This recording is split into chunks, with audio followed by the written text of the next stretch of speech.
What's up, guys? We're going to the next cycle, and I want to tell you about the pairing system and what makes everything work. Now, every cycle, we always do maximal effort, dynamic effort, and repetitive effort every single week. Now, the reason it works in our system is not necessarily the exercises themselves.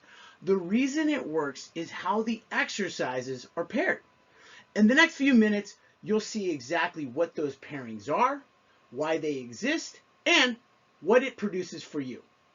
Most programs run methods in blocks. Strength 1 month, hypertrophy the next, conditioning later. The problem with that is simple. Whatever you stop training, you start losing. At the Strength Laboratory, you train maximal effort, dynamic effort, and repetitive effort every single week concurrently. Strength stays, power stays, muscle stays, nothing decays. The variation happens at the method variation level, and it rotates every 6 weeks. Same parent method, new expression. That's how you keep adapting without ever losing what you built. Now, the exercises themselves are not the secret. Other gyms run squats, presses, and rows. The difference is how the exercises are paired so that one exercise primes the next. Two pairing tools cover the entire system. The maximal effort and dynamic effort work, contrast supersets, are that tool. The repetitive effort work, metabolic pre-fatigue supersets, are the tool. Each pairing exists because the science says it produces a stimulus a single exercise cannot. The pairings are the work. Everything else supports them. So a contrast superset pairs a stimulation exercise with the potentiation exercise. The stimulation exercise uses a challenging resistance lifted with maximal intent. The potentiation exercise that follows uses a lighter resistance moved with maximal velocity. The two exercises are paired back to back with no rest between them. The first exercise wakes up the nervous system. The second exercise immediately uses that wake up to express more force or more speed than a fresh set could produce. For example, a challenging sumo deadlift followed immediately by a sand dune stepper jump. The deadlift alone would not build the jump. The jump alone would not build the strength. Paired together, you get both, and the jump is higher than it would be from a fresh start. The mechanism is called post-activation potentiation. When you lift a challenging resistance, the nervous system recruits the high threshold motor units. Those are the fibers responsible for the most force and the most growth. Those motor units do not switch off moments after the set ends. They remain primed for several minutes. The potentiation exercise that follows benefits from this priming.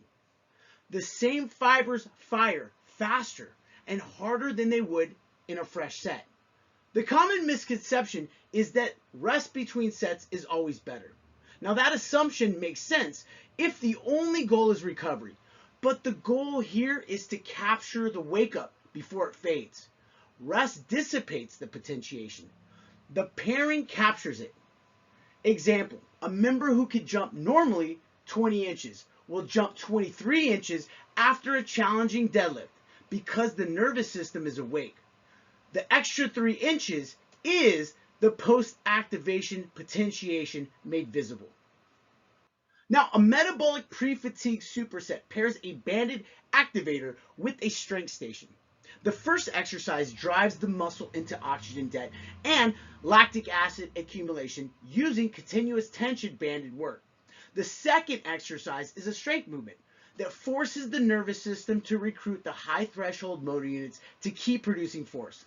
The smaller fibers have already been used up. The pairing runs with continuous tension, explosive concentric intent, and zero rest between the two exercises. Example, a hip circle abduction set, immediately followed by a seated leg press. The glutes are already firing hard when the press begins. The press does not waste any time finding the muscle. The press recruits the high threshold fibers from the very first rep because every other fiber is already tired. And that's the entire point. The mechanism runs on two parallel tracks. Track 1 is forced motor unit recruitment at the smaller fatigue-resistant fibers as they run out of energy. The body has to tap into the high threshold fibers to keep producing force, even at a resistance that normally would not recruit them. The fibers that grow the most get trained whether the resistance is heavy or not. Track 2 is the hormonal cascade. Oxygen debt and lactic production triggers a release of growth hormone.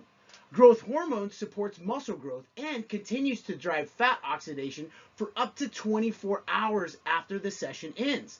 The common misconception is that steady state cardio is better for fat loss. Now, that belief is built on the idea that calories burned during the session is what matters, and it doesn't. Muscle mass drives resting metabolic rate. Growth hormone drives fat oxidation long after the workout is over. Steady state cardio does not trigger this hormonal response. Metabolic pre-fatigue pairings do. Example, after a repetitive effort session, you'll still be burning elevated calories the next morning when you wake up. And that is what the pairing system produces for you. More force from your nervous system in less training time. More muscle built with less joint costs than challenging compound work alone. More growth hormone released and more fat oxidized in the hours after the session. Every physical quality trained every week so that nothing decays. Every 6 weeks, the variations rotate so the body never fully adapts. And every 6 weeks, we retest the same 6 biomarkers: strength, lean mass, body fat, balance, posture, resting heart rate, so the result is measurable. You don't have to take any of this on faith. The numbers move. You see it. The pairings are the work. The system is the reason they work. Strength is your insurance policy to independence.